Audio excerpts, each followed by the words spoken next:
Sesyon 6. Nakagawa na ang makapangyarihang Diyos ng isang grupo ng mga mananagumpay sa silangan. Sa mga huling araw, ang Diyos ay muling nagkatawang tao upang magpakita at gumawa, nagpapahayag ng milyon-milyong salita ng katotohanan. Ang makapangyarihang Diyos ay ang pagbabalik ng Panginoong Hesus at sa pamamagitan ng katotohanan, ginawa niya ang gawain ng paghatol simula sa sambahayan ng Diyos. Kung gayon, anong uri ng mga tao ang layo ng Diyos na gawing perpekto sa pamamagitan ng kanyang gawain ng paghatol sa mga huling araw? Ipinropesiya sa Biblia, ang may pakinig ay makinig sa sinasabi ng Espiritu sa mga iglesia. Ang magtagumpay ay siya kung pakakainin ng mula sa punong kahoy ng buhay na nasa gitna ng paraiso ng Diyos. Ang may pakinig ay makinig sa sinasabi ng Espiritu sa mga iglesia. Ang magtagumpay ay hindi parurusahan ng ikalawang kamatayan. Ang magtagumpay ay gagawin kong haligi sa templo ng aking Diyos at hindi na siya lalabas pa roon. Ang magtagumpay ay aking pagkakaloobang umupong kasama ko sa aking luklukan, gaya ko naman na nagtagumpay at umupong kasama ng aking Ama sa kanyang luklukan. Sa pamamagitan ng mga talatang ito, makikita natin na sa mga huling araw, nais ng Diyos na gumawa ng isang grupo ng mga mananagumpay bago ang malalaking sakuna. Sa pamamagitan lamang ng pagiging mananagumpay na makakakain ang isang tao mula sa punong kahoy ng buhay, iyon ay magtatamo ng buhay na walang hanggan at makapapasok sa kaharian ng Diyos. Ito ang pagpapala at pangako ng Diyos sa mga mananagumpay.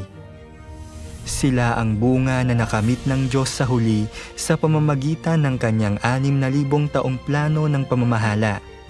Sila ang mga hambingan ng tunay na tao na ginawa ng Diyos at ang mga taong nakamit ang pagsang-ayon ng Diyos. Kung gayon, paano nagiging mananagumpay ang mga tao? Ano ba ang katangian ng mga mananagumpay?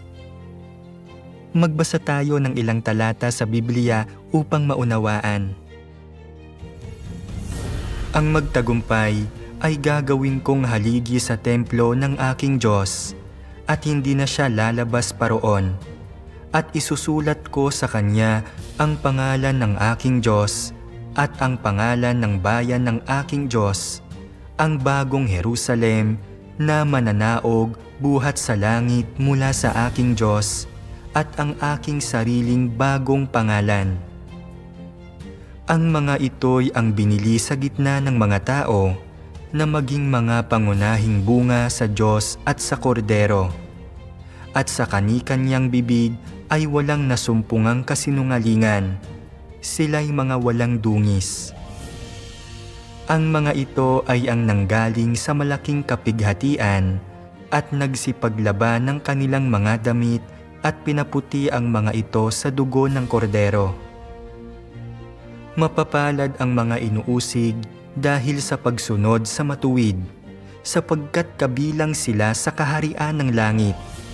Mapapalad kayo kapag kayo'y inaalimura ng mga tao, at kayo'y inuusig, at kayo'y pagwiwikaan ng lahat ng paraang masasama na pawang kasinungalingan dahil sa akin.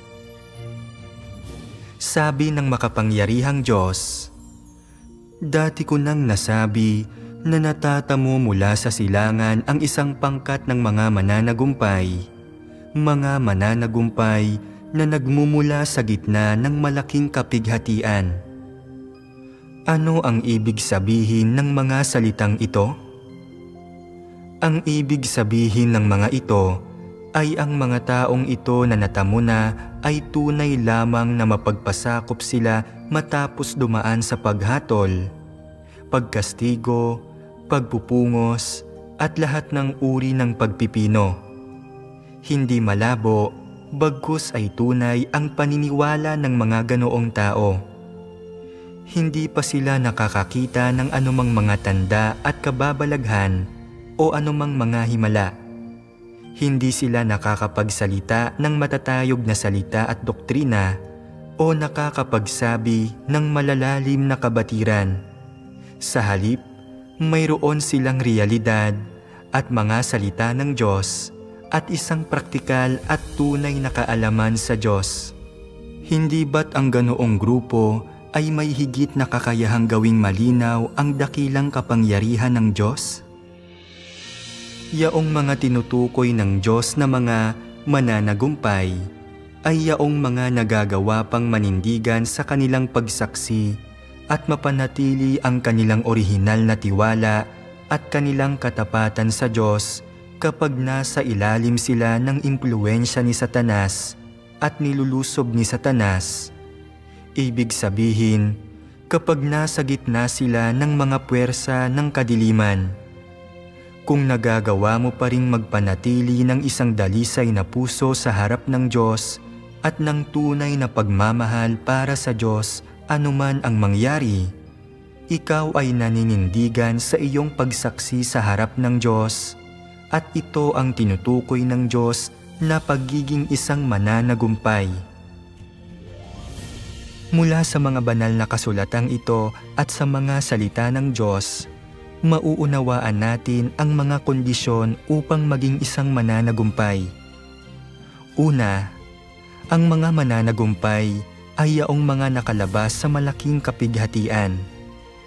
Anuman ang pag-uusig, paghihirap o pagsubok na kanilang tinitiis, nagagawa nilang magpatuloy sa pagbabasa ng mga salita ng Diyos, gampanan ang tungkulin ng isang nilikha nang walang anumang reklamo, magpasakop sa Diyos kahit hanggang kamatayan, at nagbibigay ng maganda at matunog na patotoo para sa Diyos na sumusunod sa Diyos hanggang sa kahuli-hulihan.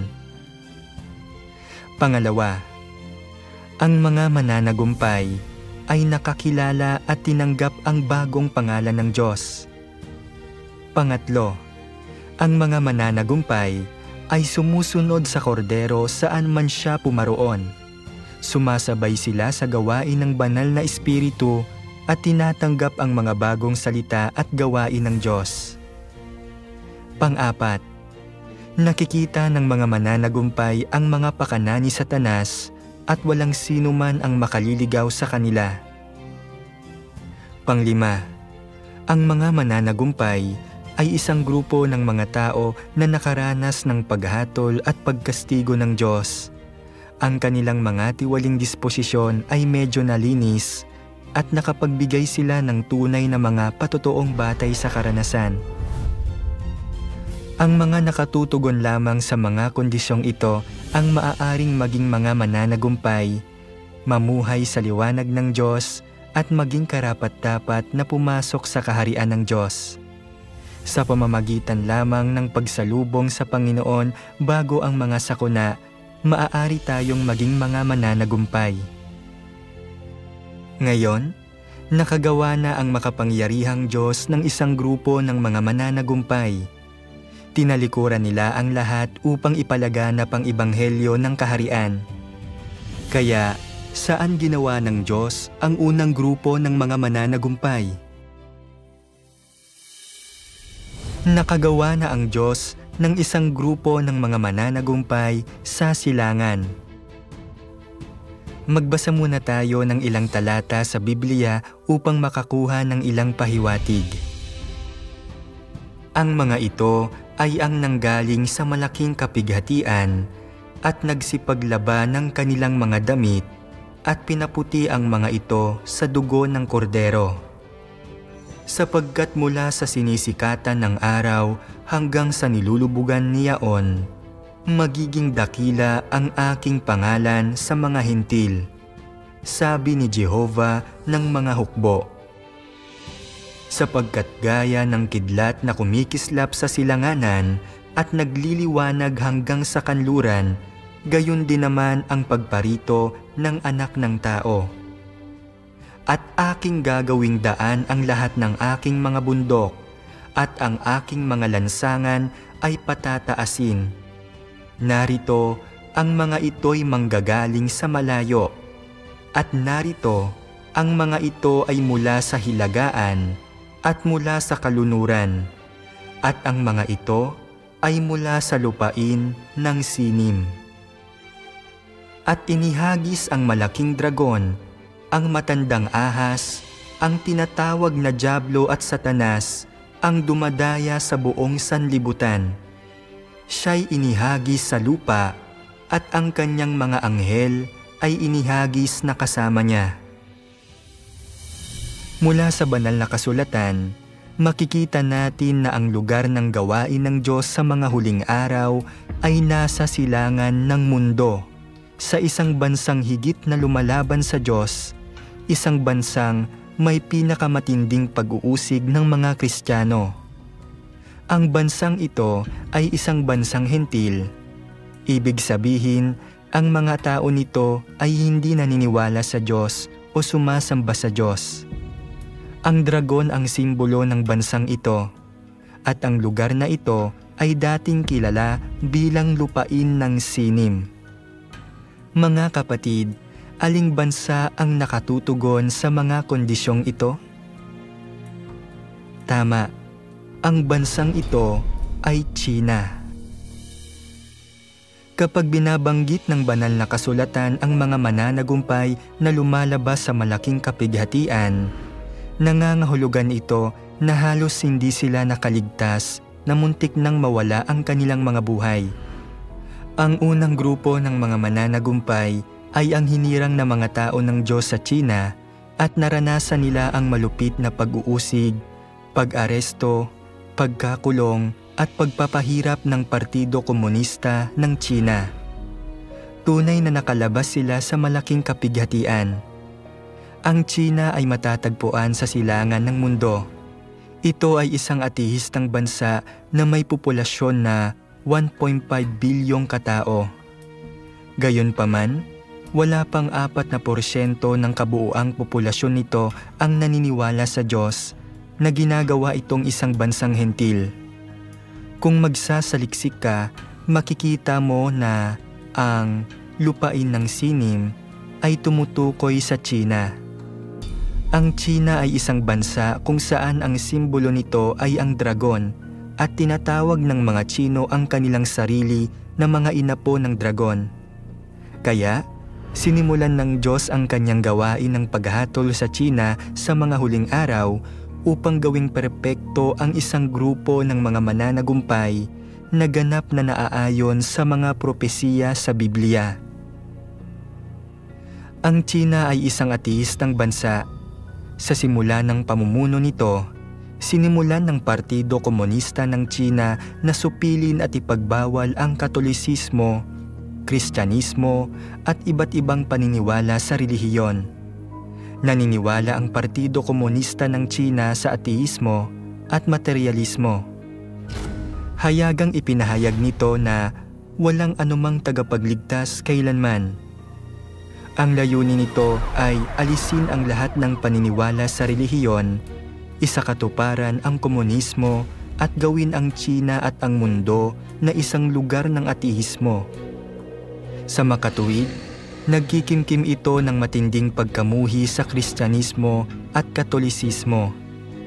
Sa mga dokumento at propaganda nito na sumusupil sa mga paniniwala sa relihiyon, ang Partido Komunista ng China ay palaging kinokondena ang Katolisismo at Kristyanismo bilang mga masasamang kulto at kinondena ang Biblia bilang isang aklat ng kulto. Kinukumpiska at sinusunog ang hindi mabilang na mga kopya. Itinapon din nito ang hindi mabilang na mga Biblia na ipinadala sa China mula sa ibang bansa sa pamamagitan ng pagtatapon sa mga ito sa dagat. Pinaalis ang mga dayuhang misyonero, ipinakulong at muling tinuruan ang mga mangangaral na Chino at inaresto at malupit na inusig ang hindi mabilang na mga Kristiyano at Katoliko. Ang pag-uusig ng CCP sa mga paniniwala sa relihiyon ay ang pinakamalubha sa mundo. Sa ugat ng pagkamapanlaban na ito ay ang matinding puot at takot ng CCP sa pagpapakita at gawain ng Diyos, pati na rin ang pagtanggi nito sa mga katotohanang ipinahayag ng Diyos. Kaya, nagkikimkim rin ito ng matinding pagkapuot sa lahat ng sumusunod at nagpapatotoo sa Diyos.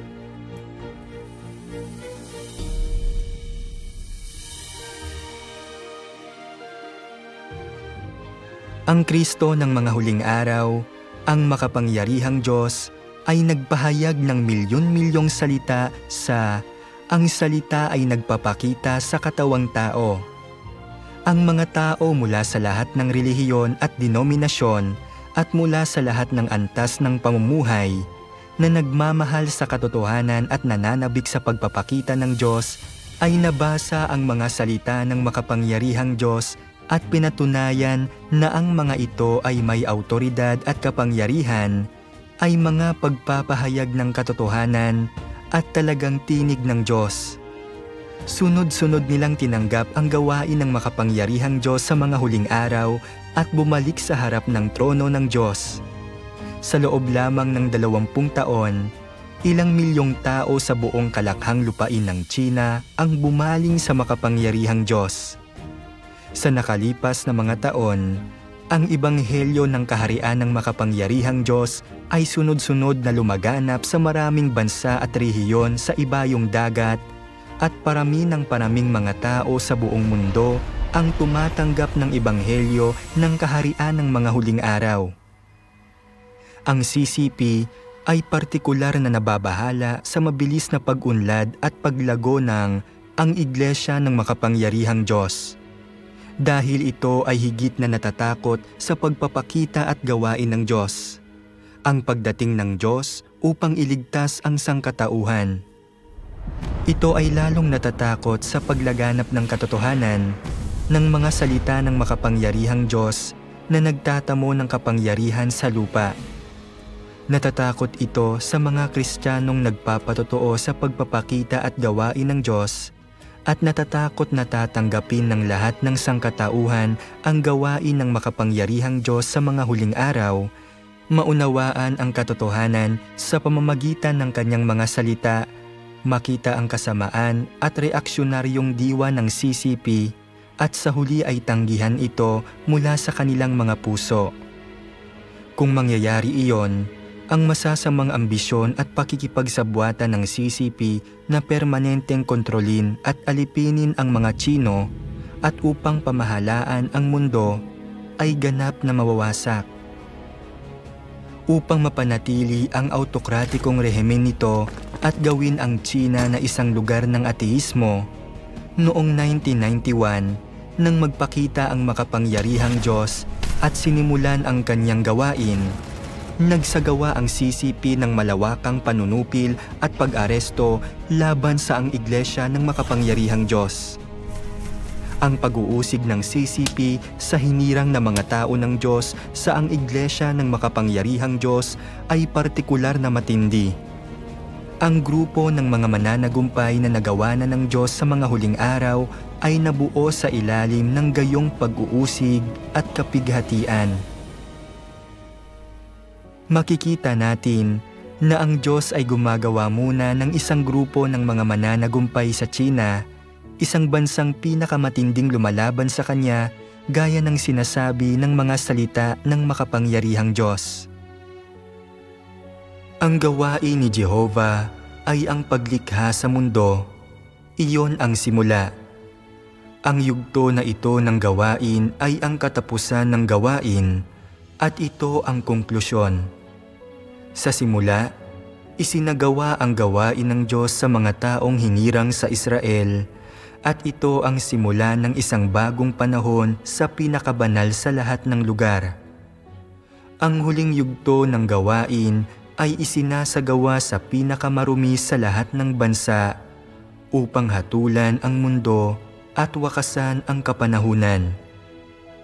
Sa unang yugto, ang gawain ng Diyos ay isinagawa sa pinakamaliwanag na lugar sa lahat, at ang huling yugto ay isinasagawa sa pinakamadilim na lugar sa lahat, at ang kadilimang ito ay itataboy, ang liwanag ay ihahayag, at ang lahat ng tao ay malulupig. Kapag ang mga tao sa pinakamarumi at pinakamadilim sa lahat ng lugar na ito ay nalupig na, at kinilala nilang lahat na mayroong Diyos na siyang tunay na Diyos, at ang bawat tao ay lubusan ng nakumbinsi, ang katunayang ito ay gagamitin upang isagawa ang gawain ng paglupig sa buong sansinukob. Ang yugtong ito ng gawain ay simboliko. Kapag natapos na ang gawain sa kapanahunang ito, ang gawain ng 6,000 taon ng pamamahala ay ganap ng magwawakas. Sa oras na ang mga nasa pinakamadilim sa lahat ng lugar ay nalupig na, tiyak na ganoon din ang mangyayari sa iba pang lugar. Kung gayon, tanging ang gawain ng panlulupig sa Tsina ang nagtataglay ng makabuluhang pagsasagisag. Kinakatawan ng Tsina ang lahat ng puwersa ng kadiliman, at ang mga tao sa Tsina ay kumakatawan sa lahat ng mga nasa laman, kay Satanas at sa laman at dugo. Sa maraming lugar, ipinropesiya na ng Diyos na magkakamit siya ng isang grupo ng mga mananagumpay sa lupain ng sinim. Sa silangan ng mundo, makakamit ang mga mananagumpay. Kaya, walang duda na sa lupain ng sinim tatapak ang Diyos sa kanyang ikalawang pagkakatawang tao, sa mismong lugar kung saan namamalaging nakapulupot ang malaking pulang dragon. Doon, makakamit ng Diyos ang mga inapo ng malaking pulang dragon upang ito ay lubusang matalo at mapahiya. Gigisingin ng Diyos ang mga taong ito na labis na pinabibigatan ng pagdurusa upang gisingin sila hanggang sila ay maging lubos na gising at upang palakarin silang palabas ng hamog at tanggihan ang malaking pulang dragon. Gigising sila mula sa kanilang panaginip, makikilala ang diwa ng malaking pulang dragon, magagawang ibigay ang kanilang buong puso sa Diyos, aahon mula sa pang-aapi ng mga puwersa ng kadiliman, tumayo sa silangan ng mundo at maging patunay ng tagumpay ng Diyos. Sa ganitong paraan lamang makakamit ng Diyos ang kaluwalhatian. Sa makatuwid, para sa bawat yugto ng kanyang gawain, ang lokasyon at ang mga taong pinipili ng Diyos ay tinutukoy ng mga pangangailangan para sa kanyang gawain at may malalim na kabuluhan. Lahat para sa layuning iligtas ang buong sangkatauhan. Ang gawaing isinasagawa ng Diyos sa mga huling araw ay ang gawain ng paghatol at pagdadalisay. Dahil ang kanyang layunin ay ipahayag ang katotohanan upang hatulan at ilantad ang katiwalian at pagiging di matuwid ng tao, at upang ibunyag sa sangkatauhan ang kanyang matuwid, puno ng puot, at hindi nalalabag na disposisyon, kailangan niyang piliin ang mga pinakamalalim na natiwali at pinakalumalaban sa kanya bilang mga kinatawang halimbawa. Tanging sa ganitong paraan makakamit ng kanyang gawain ang pinakamahusay na resulta. Gaya ng alam ng marami, sa buong sangkatauhan, ang mga Tsino ang pinaka-inaapi, ang pinakamalalim na natiwali ni Satanas, at ang pinakamarumi at pinakamababa. Sila ang pinakamatinding tumatanggi at lumalaban sa Diyos, na ginagawa silang mga kinatawan ng tiwaling sangkatauhan. Kung kayang lupigin ng Diyos ang pinakamarumi at pinakatiwali sa sangkatauhan, katumbas ito ng panlulupig sa buong sangkatauhan. Pinahihintulutan nito ang mga tao na masaksihan ang banal at matuwid na disposisyon ng Diyos at sa huli ay lumapit sa harap niya ng may pagpupuri. Ibinubunyag nito ang karunungan sa likod ng gawain ng Diyos. Ikalawa, paano ipinapalaganap ng mga mananagumpay na ito ang ebanghelyo at nagpapatotoo para sa Diyos? Ang makapangyarihang Diyos sa pamamagitan ng kanyang pagpapakita at gawain sa China ay nakagawa na ng isang grupo ng mga mananagumpay. Ang mga taong ito ay tunay na nakalampas mula sa malaking kapighatian. Sa kabila ng pagtitiis ng malupit na pag-uusig sa mga kamay ng satanikong rehimen, nagpatuloy silang sumunod sa Diyos na isinusugal ang kanilang buhay at nakapagbigay ng makapangyarihang matunog na mga patotoo. Ang mga krimen ng CCP sa walang awang pag-uusig nito sa hinirang ng mga tao ng Diyos ay malinaw na naitala. Kaya, ano nga ba ang naranasan ng mga mananagumpay na ito? Ayon sa hindi kompletong istatistika mula 2012 hanggang 2024, hindi bababa sa 293 na mga kapatid ang inaresto at pinag-uusig hanggang mamatay ng CCP. Halos 480,000 ang inaresto at 10,000 tao ang napilitang tumakas sa ibang bansa. Sa mga inaresto, hindi mabilang na mga tao ang pinahirapan na nagresulta sa mga kapansanan o pangmatagalang epekto. At ang mga bilang na ito ay kumakatawan lamang sa maliit na bahagi pagdating sa tunay na lawak ng pag-uusig ng CCP sa mga Kristiyano mula sa ang Iglesia ng Makapangyarihang Diyos. Dahil sa mahigpit na pagbabantay ng CCP at matinding pang-aapi, maraming mga Kristiyano ang nawawala o nawalan ng kontak na ginagawang imposible ang pagtipon ng komprehensibong datos.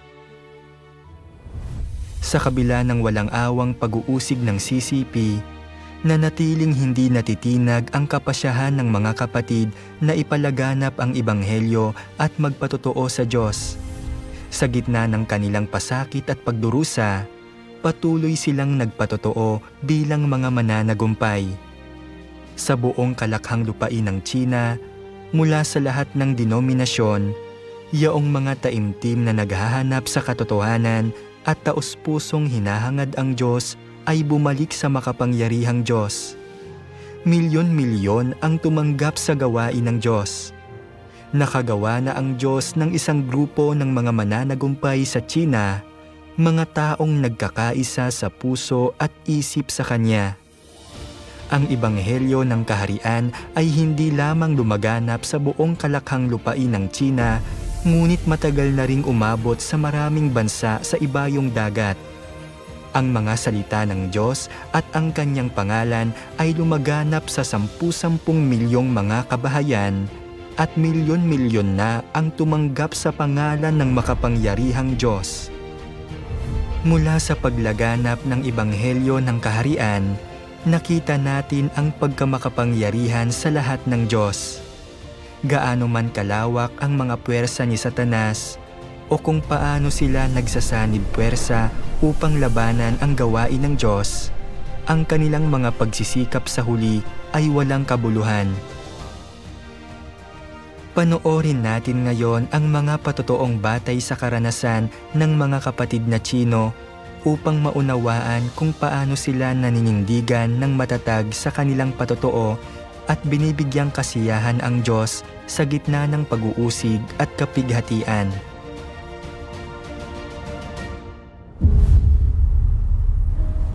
Isa itong kurso ng ideolohiya na para sa inyong mga mananampalataya ng makapangyarihan Diyos. Ginagarantiya ng saligang batas ang kalayaan sa relihiyon, di ba? Kaya bakit ako inaresto? Kahit magkano pa ang kailangan, magbabayad ang gobyerno. Nagbukas kami rito ng mga sentro ng edukasyon at reforma. Gusto naming alisin ang inyong pag-iisip na naniniwala sa Diyos at tulungan kayong maging mga ateistang naniniwala sa Marxismo. Anong mga pakinabang ang naidudulot sa iyo nito? Nagawa tayong tiwali ni Satanas, kaya nilalabanan nating lahat ng Diyos. Sa pananalig sa makapangyarihang Diyos lang tayo makatatakas sa kasalanan at sa impluwensya ni Satanas, makatatanggap ng pagliligtas ng Diyos, matatamasa ang mga pagpapala niya at makararating sa magandang hantungan. Ang makapangyarihang Diyos ang tagapagligtas, pero hindi yan makatotohanan. Sabi sa awit ng manggagawa, walang bathala o manunubo sa mundo. Sinasambat sinusunod ng iglesia nyo ang isang ordinaryong tao bilang Diyos. Ang totoo ay nananalig ka sa isang tao. Ang makapangyarihang Diyos lang ang kayang magpahayag ng katotohanan at magligtas. Bukod sa nagkatawang taong Diyos, walang dakila o kilalang tao ang kayang magpahayag nito. Narinig namin ang mga salita ng makapangyarihang Diyos at lahat yun ay katotohanan. Kaya alam naming siya ang tunay na tagapagligtas na pumarito sa mundo. Napakatigas talaga ng ulo mo. Kapag nandito ka na, kailangan mong magbago kahit ayaw mo. Kung hindi, sa kulungan ang punta mo.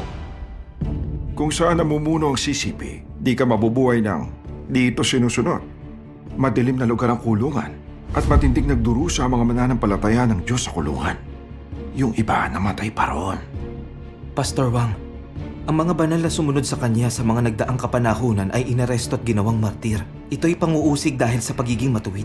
Sabi ng Panginoong Jesus, at ang hindi nagpapasan ng kanyang krus at sumusunod sa akin ay di karapat-dapat sa akin. Kung hindi ako magseseryoso, hindi ka aayos. Sabihin mo sa amin lahat ng nalalaman tungkol sa iglesia.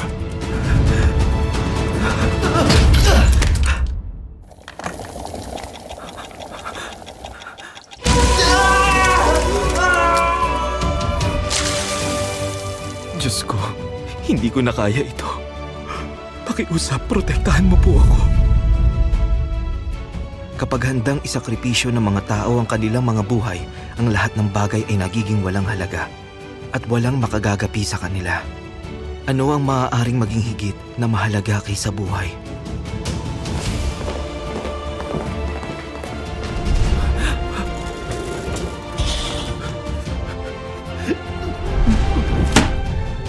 Sagutin mo ako. Gusto mo bang umuwi? O gusto mong makulong? Tinanggap ko na ang tagapagligtas ang makapangyarihang Diyos at nahanap ko ang landas ng kaligtasan. At hindi ko pwedeng isuko yun. Ilang taon man akong masentensyahan o gaano man ako magdusa, susunod ako sa Diyos hanggang sa huli. Ito ang pinili ko.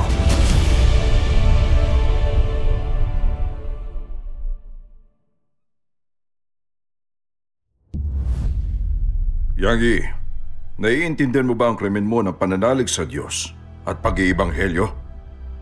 Lehitimo ang pananalig at pag-iibanghelyo. Wala akong nagawang iligal.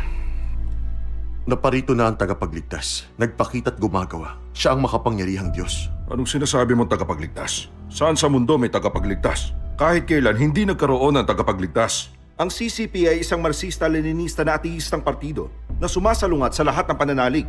Mahirap pag hindi tayo makapagbasa ng mga salita ng Diyos. Napakahirap para sa Diyos na isakatuparan ng kanyang gawain sa lupain ng malaking pulang dragon. Ngunit sa pamamagitan ng paghihirap na ito, ginagawa ng Diyos ang isang yugto ng kanyang gawain na nagpapamalas ng kanyang karunungan at kamangha-manghang mga gawa. At ginagamit ang pagkakataong ito upang gawing ganap ang grupong ito ng mga tao. Ito ang unang beses na nakarinig ako ng salita ng Diyos dito. Nitong huli, lumalala ang kondisyon ko. Nag-aalala akong mamamatay ako sa kulungan. Shilia, salita ito ng Diyos. Sa yugtong ito ng gawain, ay hinihingi sa atin ang lubusang pananampalataya at pag-ibig. Maaari tayong matisod mula sa pinakamaliit na kapabayaan. Dahil ang yugtong ito ng gawain ay iba mula sa lahat ng mga nakaraan. Ang pinaperpekto ng Diyos ay ang pananampalataya ng sangkatauhan na kapwa di nakikita at di nahahawakan. Ang ginagawa ng Diyos ay na maging pananampalataya, na maging pag-ibig, at maging buhay ang mga salita. Umilan na kayo! Inspeksyon!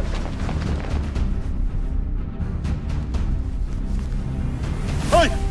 Ikaw! Anong ginagawa mo? Kapkapan sila!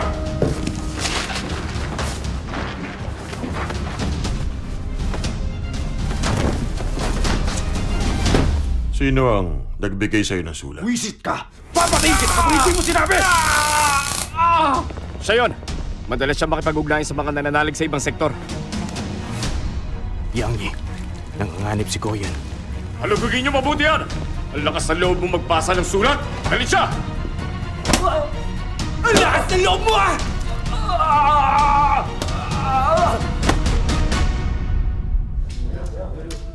May salita pa rin ako ng Diyos.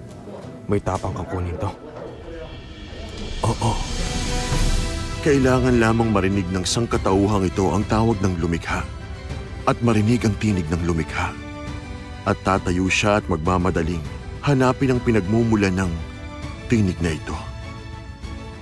Kailangan lamang makita ng sangkatauhang ito ang anyo ng lumikha at tatalikuran niya ang lahat para ilaan ang sarili sa Diyos at ibubuwis pa nga ang buhay niya para sa Diyos.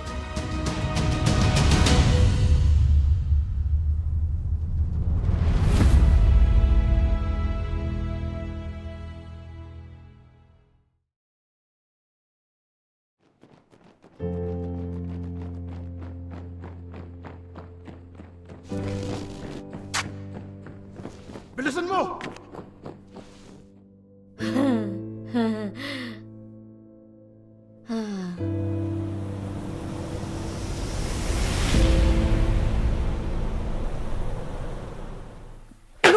Ano man ang sitwasyon, dapat tayong umasa sa Diyos. Maniwala na ang Diyos ang ating sandigan. Kailangan niyang maoperahan sa lalong madaling panahon. Kung magpapaliban pa tayo, baka 2 o 3 buwan na lang ang itatagal niya. Sabi ng Diyos, kapag may isang bagay na hindi nakikita ng mata lamang, kinakailangan ng pananalig. Kapag hindi mo mapakawalan ng iyong sariling mga kuro-kuro, kinakailangan ang pananalig. Kapag hindi malinaw sa iyo ang gawain ng Diyos, ang kinakailangan ay magkaroon ng pananalig at magpakatatag ng husto at manindigan sa iyong patotoo. Dapat tayong sumunod sa Diyos hanggang sa huli at hindi natin dapat iwan ng Diyos.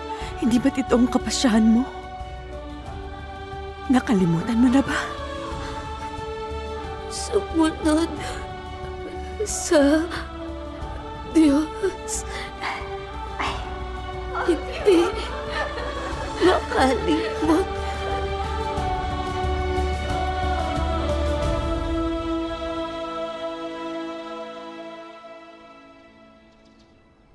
Nay!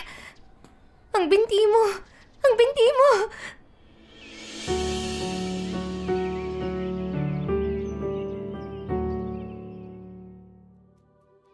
Ang napanood pa lang natin ay kumakatawan lamang sa isang maliit na sulyap, ang mga kwento ng iilan lamang sa mga kapatid.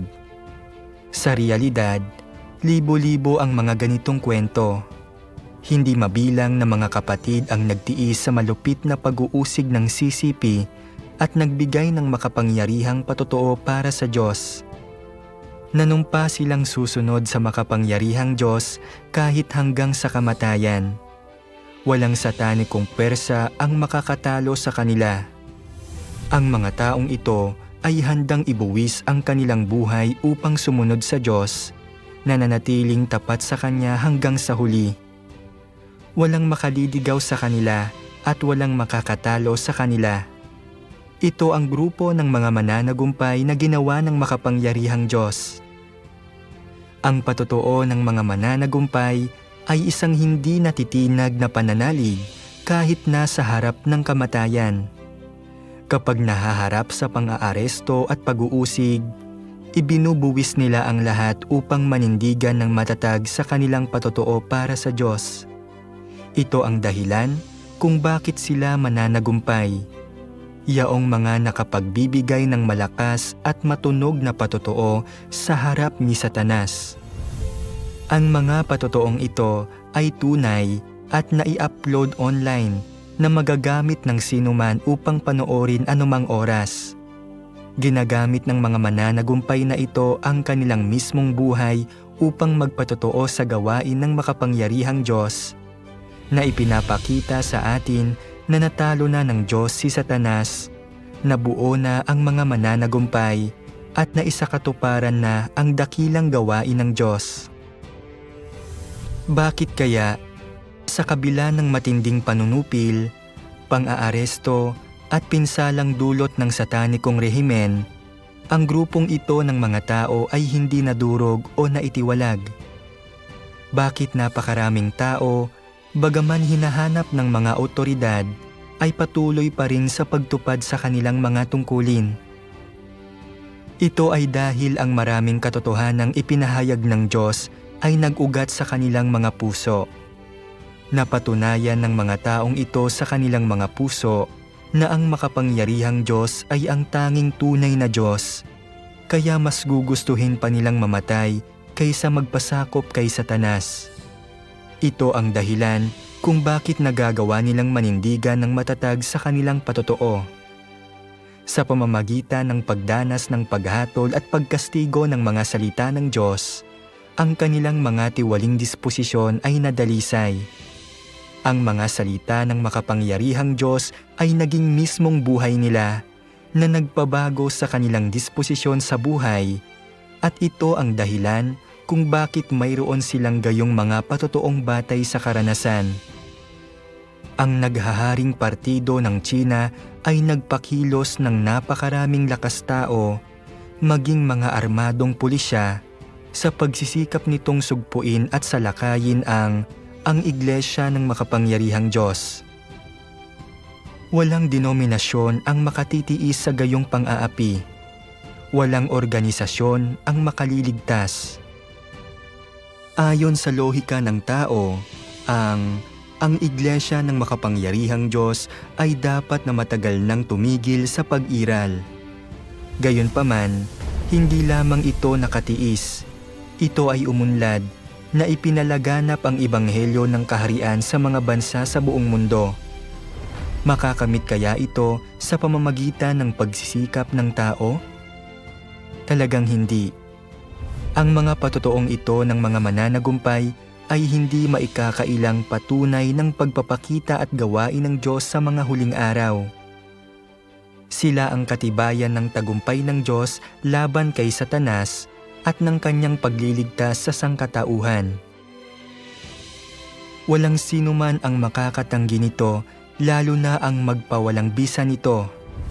Sa ngayon, ang mga tao mula sa lahat ng bansa at mula sa lahat ng antas ng pamumuhay, yaong mga naghahangad sa pagbabalik ng Panginoon, ay nabasa ang mga katotohanang ipinahayag ng Diyos sa mga huling araw at nakita ang mga patotoong ito ng mga mananagumpay. Sila ay lubhang naantig, na kinikilala ang mga ito ang mismong gawain at pagpapakita ng Diyos. Marami ang bumulalas ng may kagalakan. Tunay ngang nagbalik na ang Panginoong Hesus. Sabi ng makapangyarihang Diyos, marahil ay naaalala ninyong lahat ang mga salitang ito, sapagkat ang magaan na pagdurusa na panandalian lamang ay naghahatid sa atin ng lalong dakila at walang hanggang kaluwalhatian. Narinig na ninyong lahat dati ang mga salitang ito, subalit walang sino man sa inyo ang nakaunawa sa tunay na kahulugan nito. Ngayon, alam na alam ninyo ang totoong kabuluhan ng mga ito.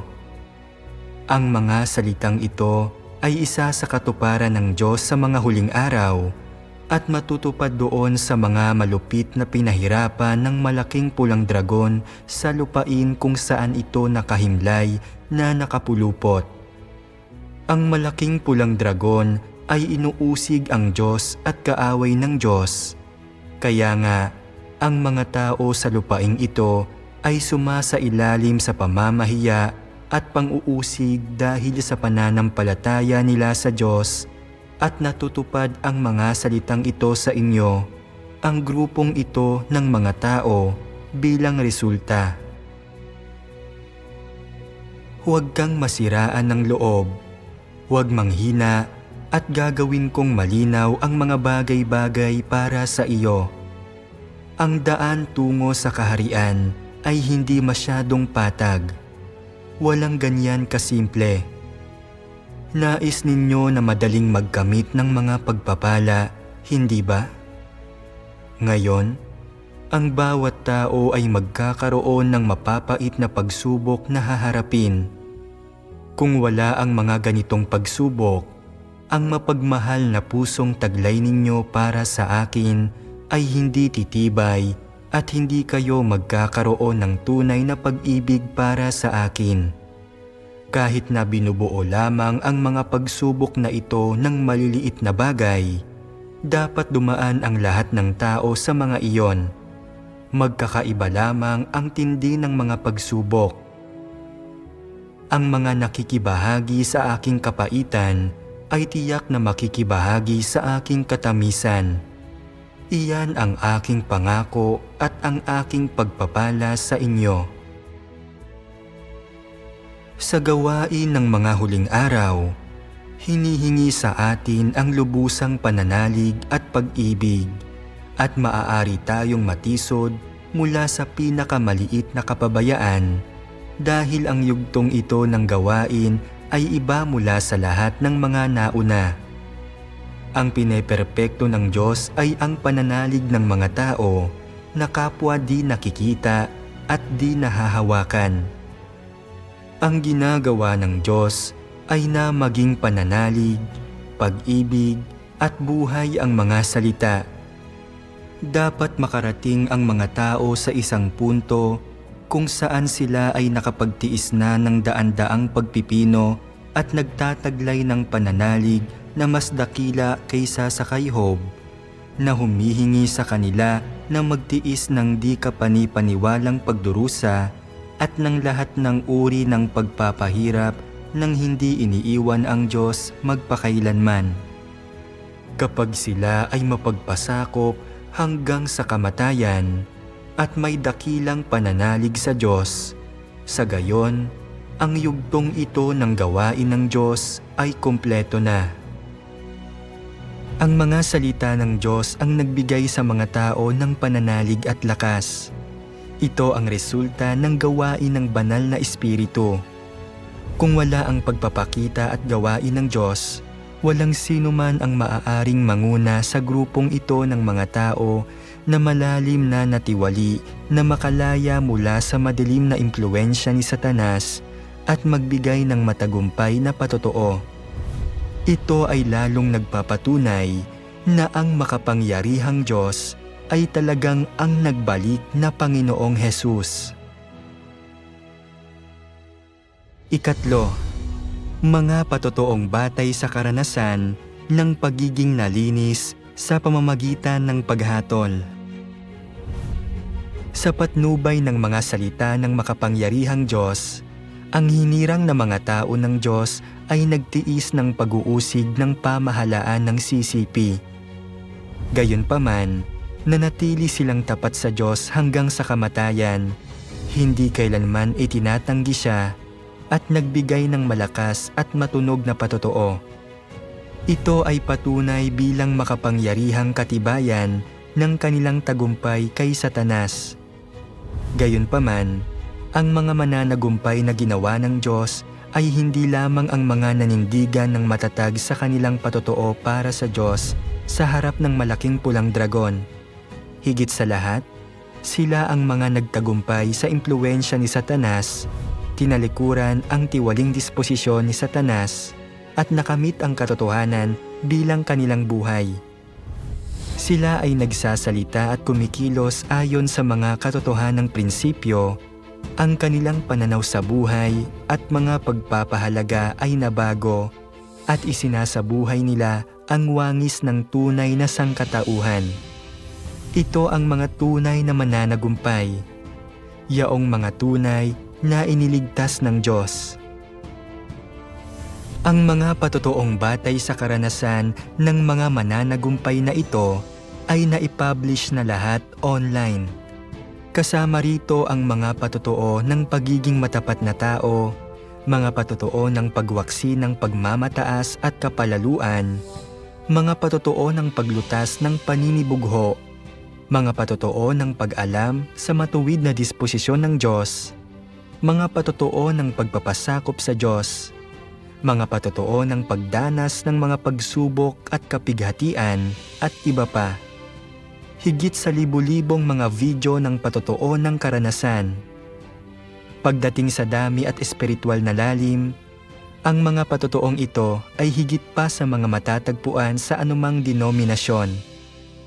Ang nilalaman ay hindi katulad ng anumang makikita sa iba't ibang relihiyon dahil ang mga patotoong ito ay isang bagay na hindi nila magawa.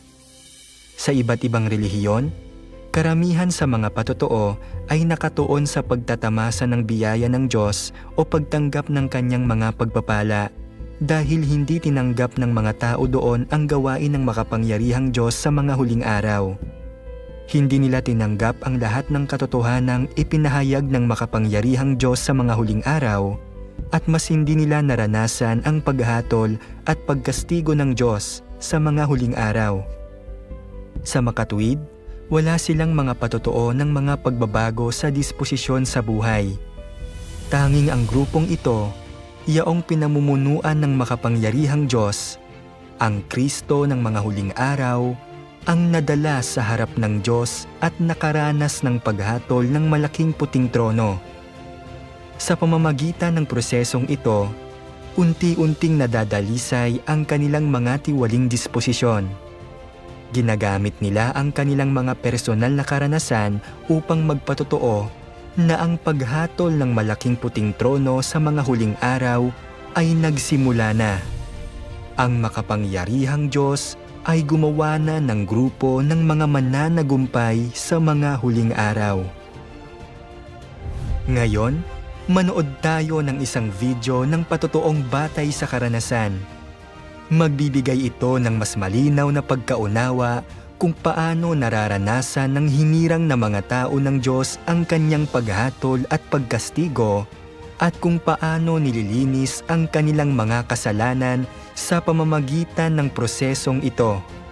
Sabay-sabay nating panoorin ang video. Kung gayon, sige, ikukwento ko na lang sa inyo ang karanasan at ang kaalaman ko. Magaling. Noong araw, naniniwala ako sa Panginoon sa relihiyon. Kalaunan, nakita ko na napakalungkot at wala ni bahagyang gawain ng banal na espiritu dito. Kaya sinimulan kong hanapin ang tunay na daan. Sa huli, narinig ko sa wakas ang tinig ng Diyos at tinanggap ko ang gawain ng makapangyarihang Diyos sa mga huling araw. Naranasan ko na ang gawain ng paghatol ng Diyos sa mga huling araw ng mahigit 1 dekada at naunawaan ko ang katotohanan ng aking katiwalian. Nakilala ko lalo na mayabang ako at mapagmagaling. Ginusto kong maging bantog, kilalanin at pahalagahan at purihin ng mga tao. Maalab ang pananalig ko sa Panginoon. Nagsumikap ako magkaroon ng kaalaman sa Biblia at mga teorya tungkol sa relihiyon. Nang maunawaan ko ang ilang kaalaman sa Biblia, naunawaan ko ang katotohanan at nagkaroon ako ng buhay. Nadama ko pa na nakilala ko ang Diyos. Kasabay na kakayahan kong gumugol para sa Panginoon at mangaral sa lahat ng dako para bagang maayos ang pag-uugali ko. Pakiramdam ko'y ako ang higit na nagmamahal sa Panginoon at higit na naaayon sa puso ng Panginoon. Nasiguradong makakapasok ako sa kaharian sa langit at magagantimpalaan. Nadama ko lalo na ang laki ng kakayahan kong mangaral ng mga sermon sa harapan at makuha ang pagsamba ng mga tao. Alam niyo nang marinig kong sabihin ng mga taong nakapaligid na tunay na mapagmahal at tapat ako sa Panginoon. Kahit wala akong sinabing anuman, nadama ko sa aking sarili, kaagad na talagang karapat-dapat ako rito. Matagal nang gayon kayabang ang aking disposisyon nang hindi ko nadarama na lantad ako sa katiwalian maliban pa sa kahihiyan. Ito ang totoong kwento ko kung paano ako nanalig sa Panginoon sa komunidad ng mga relihiyon. Matapos tanggapin ang gawain ng makapangyarihang Diyos sa mga huling araw, lalong naliwanagan ang puso ko nang basahin ko ang salita ng Diyos araw-araw. nakita ko na bawat salita ng makapangyarihang Diyos ay katotohanan at talagang napaka-praktikal.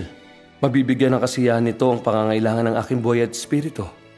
Ang paghatol ng makapangyarihang Diyos sa mga huling araw ay talagang ang tanging daan para makatanggap tayo ng paglilinis at ng ating pagliligtas.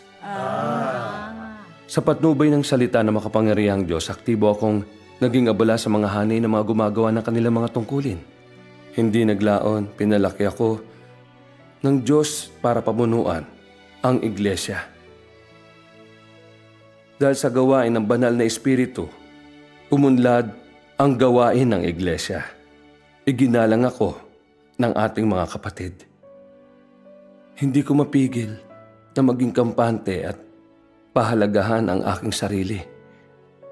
Na nadarama na mayroon akong kagalingan at kakayahan na kailangan ang talento ko sa pamilya ng Diyos. Unti-unti, dumalang ang mga salita ng Diyos na aking kinain at ininom. Nabawasan ang pag-asa ko sa Diyos ng gampanan kong aking tungkulin. Madalas kong itanghal ang sarili ko sa harap ng mga kapatid na nagpapasikat para tingalain at igalang ng mga tao. Hindi nga ako nakinig sa mga makatwirang mungkahi ng mga kapatid sa mga bagay tungkol sa iglesia. Naging sumpungin, mapangahas at walang ingat ako. Kapag nangaral ako, palagi kong pinipintasan ng mga kapatid. Hinahama ko sila sa pag-aakalang wala silang alam at mahina ang kanilang mga kalibre. Lubos akong nabuhay sa makademonyong disposisyon ng kayabangan, kambugan at layaw. Wala akong kamalay-malay na dumidilim ang aking espiritu. Hindi nakarating sa Diyos ang aking mga dalangin. Kinulang ng pagliliwanag ng banal na espiritu ang aking mga sermon. Hindi nagkaroon ng malalaking epekto ang gawain ng iglesia. Kaya lalong nasaktan ang puso ko. Nakuha kong manalangin sa Diyos at sinimulan kong hanapin ang katotohanan sa salita ng Diyos. Nakita ko ang salita ng makapangyarihang Diyos. Basahin ko ito sa inyo. Sige po, okay. Iniisip mo ba na ang ilang maliliit na gawain ng banal na espiritu sa iyo ay maaaring ipalit sa iyong paggalang para sa akin? Iniisip mo ba na nagtamo ka ng pagliliwanag sa pamamagitan ng pagtawag ng malakas sa langit? Wala kang nalalamang kahihiyan. Masyado kang walang kabuluhan. Iniisip mo ba na ang iyong magagandang gawa ay nakakaantig sa langit, na gumawa ito ng isang pagtatangi at pinagkalooban ka ng likas na kaloob, na ginawa kang mahusay sa pagsasalita, pinahihintulutan ka na linlangin ng iba at linlangin ako? Ikaw ay masyadong kulang sa pagkamay katwiran. Nalalaman mo ba kung saan nanggagaling ang iyong pagliliwanag? Hindi mo ba nalalaman kung kaninong pagkain ang iyong kinakain habang lumalaki? Masyado kang immoral. Mas mabuti pa na hindi niyo itakda ang inyong sariling halaga na mas mataas pa kaysa sa langit. Ngunit sa halip ay tingnan niyo ang inyong mga sarili na mas mababa pa kaysa sa pinakamababa, sa makatwirang mga tao na nagsisikap na mahalin ang Diyos. Ito ang landas na inyong papasukin, na makita ang inyong mga sarili na mas maikli sa isang dangkal kaysa sa iba. Bakit itinuturing niyo ang inyong mga sarili ng sobrang taas? Bakit niyo ilalagay sa naturang mataas na pagpapahalaga ang inyong mga sarili? Sa mahabang lakbayin ng buhay, inyo lamang nagawa ang kakaunting unang mga hakbang. Braso lamang ng Diyos ang nakikita ninyo, hindi ang kabuuan ng Diyos. Marapat lamang na makita niyo ang mas marami pang gawain ng Diyos, na mas matuklasan pa ninyo ang dapat ninyong pasukin. Dahil kakaunti ang inyong pinagbago. Sa paggawa sa tao at pagbabago sa kanyang disposisyon, hindi tumitigil kailanman ang gawain ng Diyos. Sapagkat sila ay nagkukulang sa masyadong maraming paraan at nagkukulang ng labis sa mga pamantayang itinakda niya. Kaya't masasabi na sa mga mata ng Diyos, kayo ay magiging bagong panganak ng mga sanggol magpasawalang hanggan. Nagtataglay ng napakakaunti sa mga sangkap na nakapagpapalugod sa Kanya. Dahil kayo ay walang anuman kundi mga nilikha sa mga kamay ng Diyos. Kung ang isa ay nahuhulog tungo sa pagiging kampante, hindi ba siya kasusuklaman ng Diyos? Na nabibigyang kaluguran ninyo ang Diyos, ngayon ay sinasabing kaugnay ng inyong laman. Ngunit pag inihambing laban sa Diyos, palagi kayong matatalo sa larangan. Ang laman ng tao kailanman ay hindi nakaranas kahit minsan ng tagumpay. Sa pamamagitan lamang ng gawa ng banal na Espiritu, posible para sa tao na magkaroon ng mga katangiang nakapagtutubos. Nayamot ako sa mga nabasa kong salita ng Diyos. At talaga namang lumabas ng husto ang mga kayabangan ko. Nanginig ako sa takot at sa sobrang kahihiyan. Hindi ko mapigilang pagnilayan ang nagawa ko sa pagkakataong ito. Dahil walang gaano epekto sa akin ang gawain, nawalan ako ng limitasyon. Naging mapagmataas at mapagmata ko. Nang makita ko na pangit at mahina ang katayuan ng mga kapatid, hindi lamang ako bigong tumulong at sumuporta. Hinamak at minaliit ko pa sila. Kaya mas pangit ang naging pakiramdam nila sa kanilang sarili.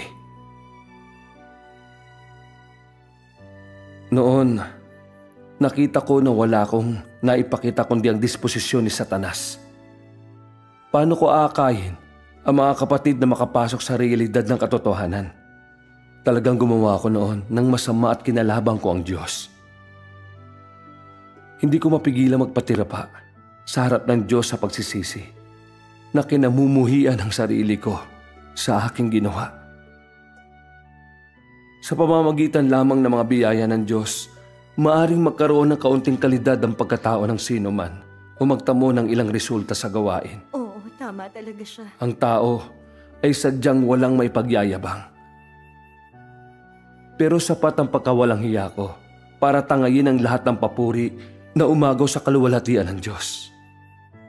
Sa paniniwala na magaling ako at may kakayahan, naging napakayabang ko kaya nasiraan ako ng bait. Nagtatamasa ako noon ng pagtataas ng Diyos at sa gawain ng banal na Espiritu. Pero hindi ko niluwalhati at pinatotohanan ng Diyos. Sa halip walang ingat kong pinlano ang aking kabantugan at katayuan. May natitira pa bang pagkamakatao at katwiran sa akin? Naisip ko, talagang hindi ako nararapat mabuhay sa harap ng Diyos. Matapos maranasan ang pagkastigo at paghatol sa pagkakataong ito, nadama ko ng husto na hindi maiwasan na matuwid na disposisyon ng Diyos. Alam niyo, humanga ako sa Diyos sa puso ko. Nagkaroon ako ng kaunting pag-unawa sa likas na kayabangan ni Satanas sa sarili ko. Kinamuhian at sinumpa ako ang sarili ko sa puso ko. Sinimulan kong hangarin ang katotohanan, hangarin ang pagbabago ng disposisyon. Naging handa akong tanggapin ang paghatol, pagkastigo, pakikitungo at pagpupungos ng Diyos. Hindi naglaon, muli kong natamo ang gawain ng banal na Espiritu at nakita ang awa at pagliligtas ng Diyos sa akin. Katulad nito, patuloy kong naranasan ang paghatol, pagkastigo, pagtutuwid at pagdisiplina ng Diyos. Nakita ko ang sarili kong makademonyong disposisyon at likas na pagkatao ng mas malinaw habang nagtatamo ng kaunting pag-unawa tungkol sa banal, matuwid at di maiiwasang disposisyon ng Diyos at nagkakaroon ng pusong may takot sa Diyos. Nabawasan na aking kayabangan at namuhay ako ng mas tapat at mapagkumbaba. Sa paggawa ko ng aking tungkulin, lumapit ako sa Diyos at madalas akong nanalangin. Kapag may mga epekto sa gawain, ibinigay ko ang kaluwalhatian sa Diyos. Kapag nagpaliwanag ako sa mga kapatid, sadya kong niluwalhati ang Diyos at pinatotohanan ng Diyos at nagawa kong tanggapin ng lubusan ang sarili kong kapangitan. Natatanggap ko ang mga mungkahin ng mga kapatid. Matapos maranasan ang paghatol at pagkastigo ng salita ng makapangyarihang Diyos, unti-unting nanumbalik ang aking konsensya at katwiran. Mas lalo akong nagbabalik sa pagiging normal na tao. Salamat sa makapangyarihang Diyos para sa aking kaligtasan. Amen. Amen. Salamat sa Diyos. Salamat sa Diyos. Ito'y isang tunay at praktikal na patotoo. Napatatag kami nito. Maraming taon na ako nananalig sa Panginoon. Pero talagang hindi ko masyadong kilala ang sarili ko. Iniisip ko palagi maraming taon ng pagsisikap at pagdurusa ko para sa Panginoon bilang isang puhunan. Para magyabang at magpasikat sa harapan ng iba. Ginamit ko ang aking pagdurusa at mabubuting pag-uugali bilang magandang patotoo para sabihin ng madalas sa mga kapatid. Alam nyo, kapag ginagalang at irerespeto ako ng mga kapatid, para akong nakalutang at nagmamalaki ako. Nadama ko na pagdating ng Panginoon, ako ang unang dadalhin at gagantimpalaan.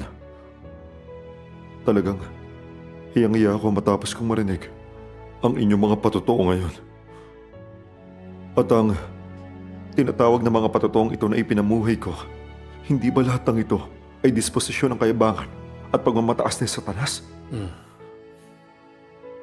Ang patotoo ni Brother Chen ay nakapagpapatatag ng gusto sa akin.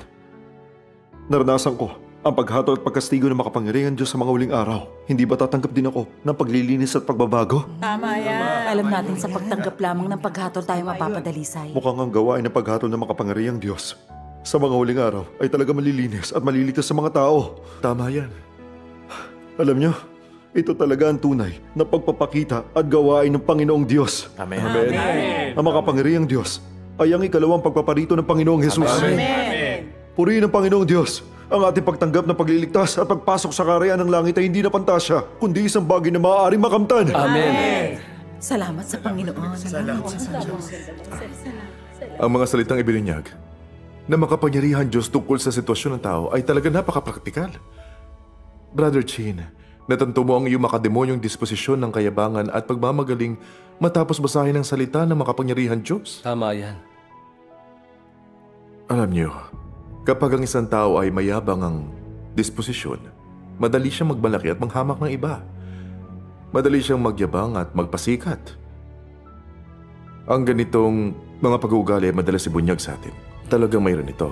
Kung hindi sa pagbubunyag at paghatol ng makapangyarihan Diyos, hindi talaga natin mauunawaan ng ganito ang ating mga sarili. Tama yan. Sa relihiyon, umaasa lang tayo sa ating kasigasigan na gumawa para sa Panginoon.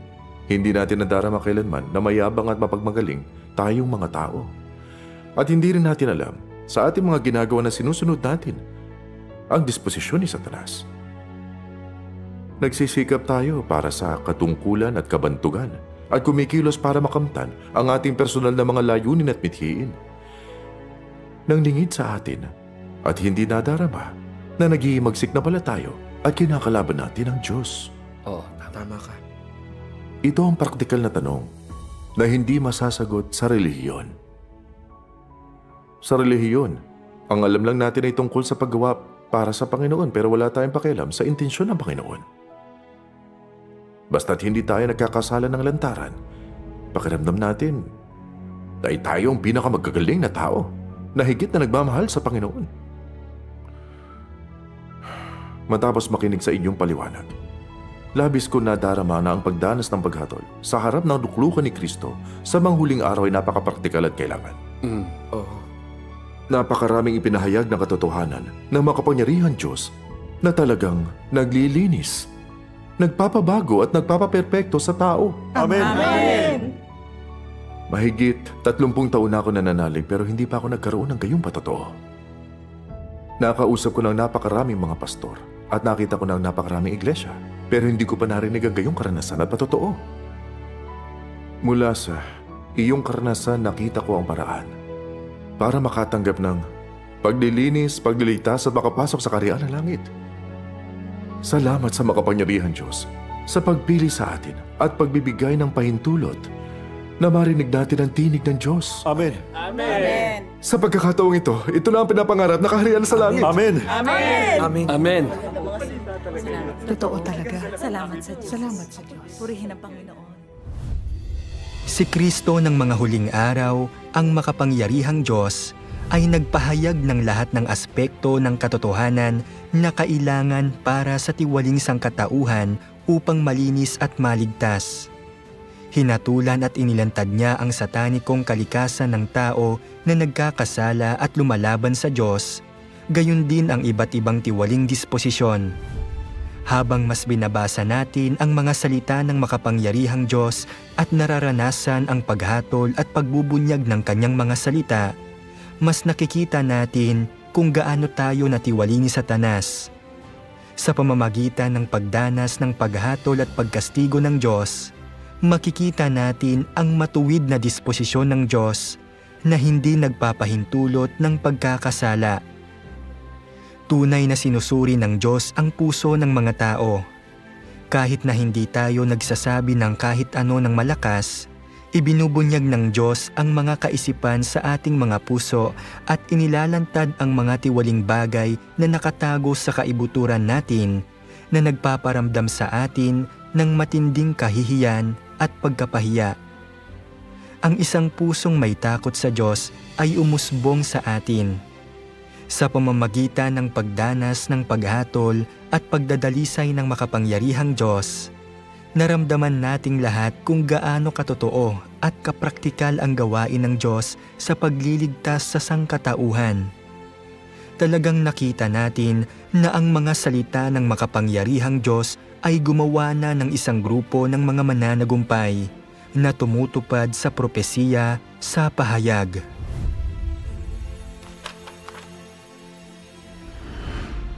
At ang mga ito'y ang nagsisisunod sa kordero saan man siya pumaroon.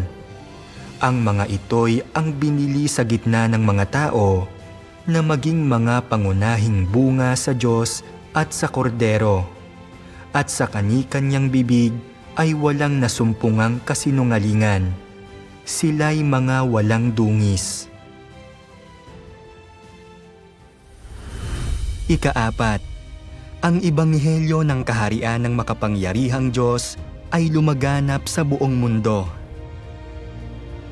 Ngayon, ang mga karanasang patotoo ng hinirang na mga tao ng Diyos na sumasailalim sa paghatol at pagiging nalinis ay naipublish na lahat online. Maraming tao ang labis na nahikayat matapos mapanood ang mga ito. Ang mga taos-pusong mananampalataya mula sa lahat ng mga denominasyon ay nagsimulang maghanap at magsiyasat sa gawain ng makapangyarihang Diyos sa mga huling araw. Nakilala rin nila ang tinig ng Diyos mula sa mga salita ng makapangyarihang Diyos at natukoy sa kanilang mga puso na ang Panginoong Hesus na sabik nilang hinintay sa loob ng 2,000 taon ay talagang nagbalik na. Tuwang-tuwa sila. Ipinapalaganap ang balita sa isa't isa. Lahat ay nagpapahayag ng ebanghelyo ng makapangyarihang Diyos sa mga huling araw. Sa loob lamang ng mahigit 1 dekada, ang ebanghelyo ng kaharian ay lumaganap mula sa Asya hanggang sa Europa, sa Amerika, Aprika at Oceania at patuloy itong umuunlad. Ngayon, ang iglesia ng makapangyarihang Diyos ay matatagpuan sa karamihan ng mga bansa sa buong mundo at ang mga salita ng makapangyarihang Diyos ay kumalat sa mga dulo ng sansinukob. Ito ay tiyak na tumutupad sa mga salita ng Panginoong Hesus. Sapagkat gaya ng kidlat na kumikislap sa silanganan at nagliliwanag hanggang sa kanluran, gayon din naman ang pagparito ng anak ng tao. Ang gawain ng makapangyarihang Diyos sa mga huling araw ay parang kidlat na kumakalat mula sa silangan hanggang sa kanluran. Walang makahahadlang dito at walang kapangyarihan sa mundo ang makakapigil sa paglitaw at paglago ng kaharian ni Kristo. Ano ang pinatutunayan nito? Ito ay nagpapatunay na ang dakilang gawain ng Diyos ay naisakatuparan na at ang kanyang kalooban ay natutupad sa lupa gaya ng sa langit. Walang hadlang at hindi mapigilan. Mula nang magsimulang magpakita ang Diyos at gumawa, ang malaking pulang dragon ay hibang na nilabanan siya, ngunit ngayon ay lubusan na itong napahiya at natalo. Ang mga katotohanan ay higit pa sa sapat upang patunayan na si Kristo ng mga huling araw, ang makapangyarihang Diyos, ay ang Diyos na nagkatawang tao at ang nagbalik na Panginoong Hesus. Tinutupad nito ang mga propesiya ng Biblia. Dinirinig ng aking mga tupa ang aking tinig, at sila'y aking nakikilala, at sila'y nagsisisunod sa akin. At ito'y mangyayari sa mga huling araw, na ang bundok ng bahay ni Jehovah ay matatatag sa taluktok ng mga bundok at magiging mataas sa mga burol, at lahat ng bansa ay magsisiparoon doon. 5, dapat tayong makinig sa Diyos kapag sinisiyasat ang tunay na daan. Pag-isipan natin ang isang tanong. Matagal nang nagkatawang tao ang Diyos at nagpakita sa Tsina. Siya ay nagsasalita ng mga salita sa loob ng maraming taon at nakagawa na ng isang grupo ng mga mananagumpay. Sa palagay nyo, makikilala at tatanggapin ba ng nakararami o ng minorya ang gayong magandang balita? A. Ang karamihan. B. Ang minorya. Ang tamang sagot ay B. Mula noong sinaunang panahon, ang tunay na daan ay palaging inuusig.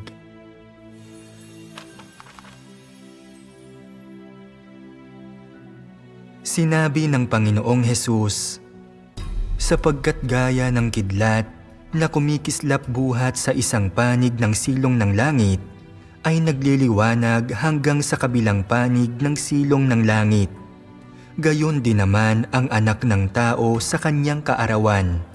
Datapwat kailangan muna siyang magbata ng maraming bagay at itakwil ng lahing ito.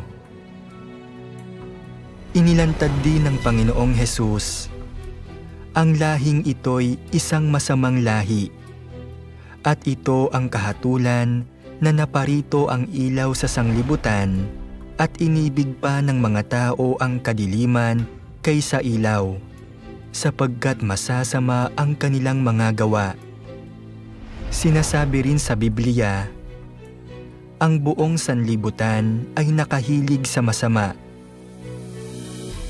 Ang mga talatang ito ay nagbubunyag ng katotohanan tungkol sa kasamaan at kadiliman ng mundong ito. Ang lahat ng sangkatauhan ay nabubuhay sa ilalim ng impluwensya ni Satanas, hindi kayang tiisin ang pag-iral ng Diyos o ang katotohanan. 2,000 taon na ang nakalilipas, ang Panginoong Hesus ay tinugis ng pamahalaang Romano ilang sandali pagkatapos ng kanyang kapanganakan. Nang siya ay nangaral at gumawa, sa huli ay ipinako siya sa krus ng mga Hudyong lider ng relihiyon sa pakikipagsabwatan sa mga awtoridad ng Roma. Sa mga huling araw, nauulit ang kasaysayan. Ang makapangyarihang Diyos ay dumanas din ng hibang na pagtutol at pagkondena mula sa ateistikong rehimeng CCP at ng relihiyosong mundo. Bakit ang katotohanan ay palaging tinatanggihan at kinokondena sa mundo ng mga tao? Bakit hindi maisakatuparan ang kalooban ng Diyos sa lupa at sa bawat bansa? Ito ay dahil kontrolado ni Satanas ang sangkatauhan na ito at ang buong mundo ay nasa ilalim ng kapangyarihang ito. Ang mga nasa kapangyarihan sa lupa ay pawang mga ateista, mga puwersang sataniko na lumalaban sa Diyos. Ang rehimeng CCP, sa partikular, ay isang tipikal na kinatawan ng masasamang puwersa ni Satanas. Ito ang dahilan kung bakit ang sangkatauhan ay naging napakatiwali at napakadilim. Ngunit mapipigilan ba talaga ni Satanas ang nais gawin ng Diyos? Talagang hindi. lahat ng nagmumula sa Diyos ay uunlad at yayabong. Sa loob ng mahigit 30 taon, hibang na sinusupil ng CCP ang mga mananampalataya ng makapangyarihang Diyos. Kung ang Iglesia ng makapangyarihang Diyos ay isang organisasyon lamang ng tao, matagal na itong nalipol. Gayunpaman, hindi lamang ito hindi nalipol, ngunit sa pamamagitan ng pag-uusig at pag-aresto ng CCP, maraming mga Kristiyanong sumusunod sa makapangyarihang Diyos ang tumakas sa ibayong dagat, ipinapalaganap ang ebanghelyo ng kaharian sa iba't ibang bansa sa buong mundo. Ito ang dakilang kapangyarihan ng Diyos. Ang mga katotohanan ito ay nagpapatunay na ang makapangyarihang Diyos ay ang nagbalik na Panginoong Hesus. Ito ang pinakamakapangyarihang patunay. Ngayon, ang CCP ay lubos na napahiya at natalo at ang ebanghelyo ng kaharian ay lumaganap sa buong mundo. Ito ay tiyak na tumutupad sa kung ano ang nakasulat sa Biblia. Sapagkat kung ang pasyang ito o ang gawaing ito ay sa mga tao, mawawasak ito. Datapwat kung sa Diyos, hindi ninyo ito mawawasak. Sa puntong ito, maaaring sabihin ng ilan, hindi ako nakikinig sa anumang rehimeng Satanas, ngunit makikinig ako sa aking pastor. Kung ito ang tunay na daan, tiyak na tatanggapin ito ng aking pastor. Kung sinabi niya na ito ay mali, kung gayon, ito ay dapat na mali. Mga kapatid, sang-ayon ba kayo sa pahayag na ito? Kapag sinisiyasat kung ito ay gawain ng Diyos, hindi natin matukoy ito batay sa kung tinatanggap ito ng karamihan sa mga lider ng relihiyon o hindi. Naaalala niyo ba kung sino ang nagpako sa Panginoong Hesus nang magpakita siya at isagawa ang kanyang gawain? Hindi ba't ang mga lider ng relihiyon, yaong mga bihasa sa Biblia at madalas na nagtuturo nito sa iba? Ano ang ipinapakita ng katunayang ito? Ang mga bihasa sa Biblia at nagpapaliwanag nito ay hindi nangangahulugang mga taong nakakaalam sa gawain ng Diyos, lalong hindi masasabing kilala nila ang Diyos. Ang mga punong saserdote, mga eskriba at mga pariseyo ay mga dalubhasa sa kasulatan. Gayunpaman, mahigpit nilang nilabanan at hinatulan ang Panginoong Hesus at sa huli ay nalantad bilang mga antikristo. Sa ngayon, kung tutukuyin pa rin natin kung ito ay ang pagpapakita at gawain ng Diyos batay sa mga opinyon ng mga lider ng relihiyon, hindi ba ito matinding kamangmangan? Upang siyasatin ang tunay na daan, dapat nating tingnan kung mayroong gawain ng banal na espiritu at kung mayroong pagpapahayag ng katotohanan. Ito ang mga pangunahing prinsipyo. Ang pag-asa lamang sa mga opinyon ng mga lider ng relihiyon ay hahantong sa paglaban sa Diyos at pagiging naitiwalag niya. Kaya, paano natin dapat siyasatin ang tunay na daan? Upang siyasatin ang tunay na daan, dapat nating basahin ang mga salita ng makapangyarihang Diyos. Sa pamamagitan lamang ng mga salita ng makapangyarihang Diyos natin makikilala kung ang mga ito ay paghahayag ng katotohanan at tinig ng Diyos. Pagkatapos, dapat nating tingnan ang Iglesia ng makapangyarihang Diyos. Mayroon ba itong gawain ng banal na espiritu? Anong mga resulta ang nakamit ng mga taong ito pagkatapos tanggapin ang makapangyarihang Diyos sa loob ng maraming taon? Kilala ba talaga nila ang Diyos? Nagbago ba ang kanilang mga disposisyon sa buhay? Nalinis na ba ang kanilang mga satanikong katiwalian? Ito ang mga bagay na dapat nating siyasatin. Kung mapatunayan natin na ang mga salita ng makapangyarihang Diyos ay ang katotohanan at kinikilala natin ang mga ito bilang tinig ng Diyos, kung gayon, maaari kang makatiyak na ito ang pagpapakita at gawain ng Diyos. Ngunit pagkatapos kumpirmahin ito, kung dumating si Satanas at magsalita ng ilang negatibo o mapanirang salita, maniniwala ka pa rin ba sa kanya? Naniniwala ka ba na ang mga salita ng Diyos ay katotohanan o naniniwala ka ba sa mga kasinungalingan ni Satanas? Ito ang kritikal na pagpipilian na kinakaharap ng bawat tao. Kung ang isang tao ay tunay na may katwiran, dapat nilang piliin ang katotohanan. Ang mga salita ng Diyos ay ang katotohanan, at si Satanas ay hindi nagtataglay ng katotohanan. Hindi rin maipahayag ng mga pastor at elder ang katotohanan. Maaari lamang silang magpakalat ng mga tsismis, magsinungaling at iligaw ang mga mananampalataya. Pinipigilan sila na makipag-ugnayan sa tunay na daan. Hindi natin maaaring paniwalaan ang tao. Sa pagpili, dapat muna nating piliin ang katotohanan. Tinatanggap natin ang sinumang may katotohanan at sinuman ang makapagpapahayag ng katotohanan upang tayo ay iligtas, linisin at gawing perpekto. Kung makikinig tayo sa mga salita ni Satanas at mapalampas natin ang pagbabalik ng Panginoon, tiyak na haharapin natin ang pagkawasak at kaparusahan ng Diyos. Ang mga kahihinatnan ng pagkarinig sa tunay na daan, ngunit hindi pagsisiyasat, at sa halip ay kinokondena pa ito.